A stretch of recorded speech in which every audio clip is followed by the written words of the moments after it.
Hi guys, welcome to our channel. This is Home and Lifestyle by Team RC. My name is Risa and I'm a person who plays many different roles in life just like you guys. I created this channel so that I can share with you my journey to a better home and a colorful lifestyle. If it is your first time here, I want to thank you for dropping by. I hope to make this channel interactive, so feel free to write your comments and suggestions below. For this video, I want to talk about traveling with children. Before I had kids, I never thought traveling with children can be fun. Back when I was single and I traveled solo or sometimes traveled with friends, I used to witness families who travel together with kids and they look really busy, and children can have tantrums, they become fuzzy, they cry, and all those different feelings. And I couldn't imagine myself to be in that situation. But here I am now talking to you about it. For those who don't know me, I have 3 kids. They're all boys, they're all hyperactive and curious, and have been traveling with them already. So I would say I have experienced a lot of different scenarios when traveling with kids. The first time I traveled with a kid was I had a 1-year-old, and then it became 2 kids, and then later it became 3 kids. The last time we traveled, their ages were 2, 5, and 8. They all have different personalities and moods. So can you imagine that? Can you imagine the situation with 3 boys traveling together? The good thing is we travel as a team. So it's as a family. I call my family a team. And so I don't think I can do it if I travel alone with all the 3 kids. For those people who have no choice but to travel with kids, not just one, okay, like 3 or more kids alone. It could be a mother, a father, a guardian, or someone who travels with kids alone. I salute you guys. It is not an easy thing to do. So for all those instances that I traveled with my children, there are a few things that I learned. So most of the time we travel by plane, usually just domestic for now, but we have also tried traveling by boat or ship.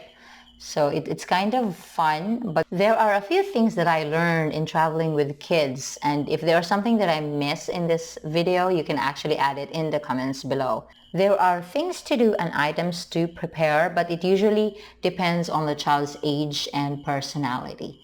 So different stages have different needs. Before I share with you my tips and ideas in traveling with children, there are a few things that we have to know.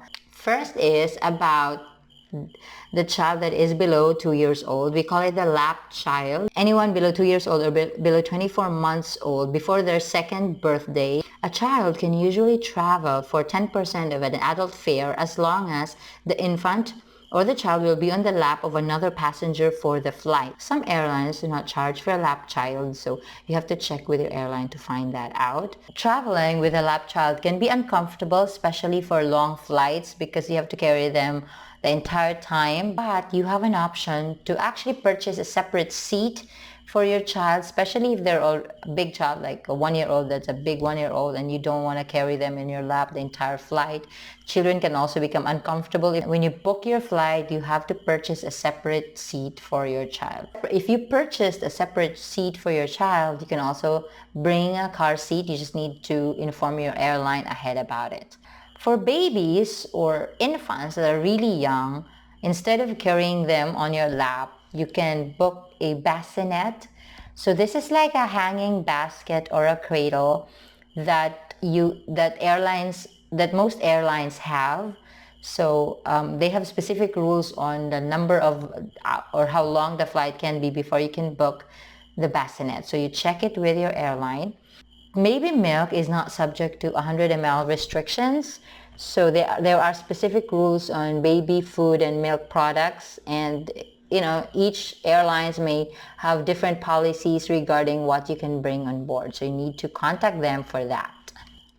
So here are a few tips and ideas when traveling with children. The first tip is plan your flight schedule. It's very important for us to, of course, book in advance so you can choose the right time of your flight, and then we have to consider our child's nap time. So when we travel, we normally choose an early morning flight thinking that they don't really have a lot of energy because they just woke up, and then you prepared, and then you went to the airport, and then we think that they will be sleepy in the airport and sleep. But what usually happens is when we arrive at the airport with all the lights and so many people around them, they become so hyperactive already. So they run around, they play around. But when we get to the airplane, that's when they become a little tired, and so sometimes, most of the time, they sleep in the flight.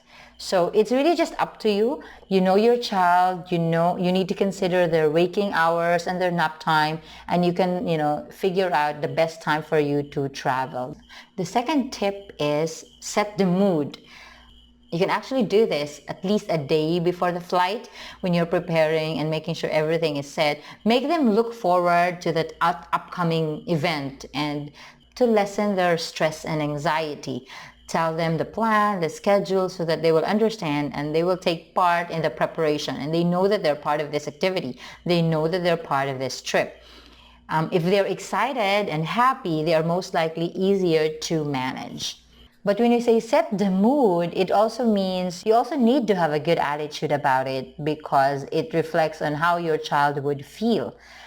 So when we say, so it is really not just about your child's mood, but as well as you being prepared and ready for that trip. Tip number 3 is organize your luggage.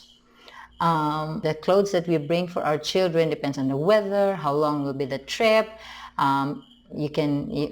What are the expectations on the trip, what types of clothes we bring for that particular trip. So what I do is I really list it down. So day 1, what are they supposed to wear? The second day, what are they supposed to wear? But you have to bring extra clothes, because we have tried actually bringing not enough clothes, so we have to look for laundry. We also have tried bringing too much clothes. Balance is very important to make sure it's not too much but not too little.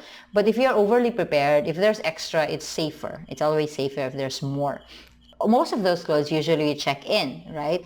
But looking at our carry-on luggage is really very important, guys, because the essentials are there. You will be waiting in the airport. The other bag is already checked in, but then many things can happen while waiting for the flight. That's why you have to have a very good carry-on luggage. Some people prefer the backpack because both hands are free to run around and chase their children.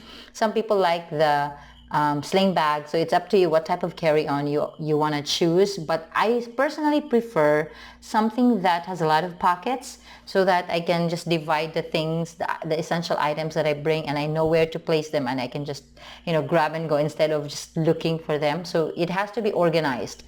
One very important thing in the carry-on is an organizer for your boarding passes, for your passports, for your IDs and birth certificates.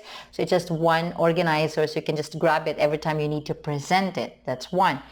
And then of course your organizer for your baby supplies, like the milk, the diaper. Don't forget to bring extras.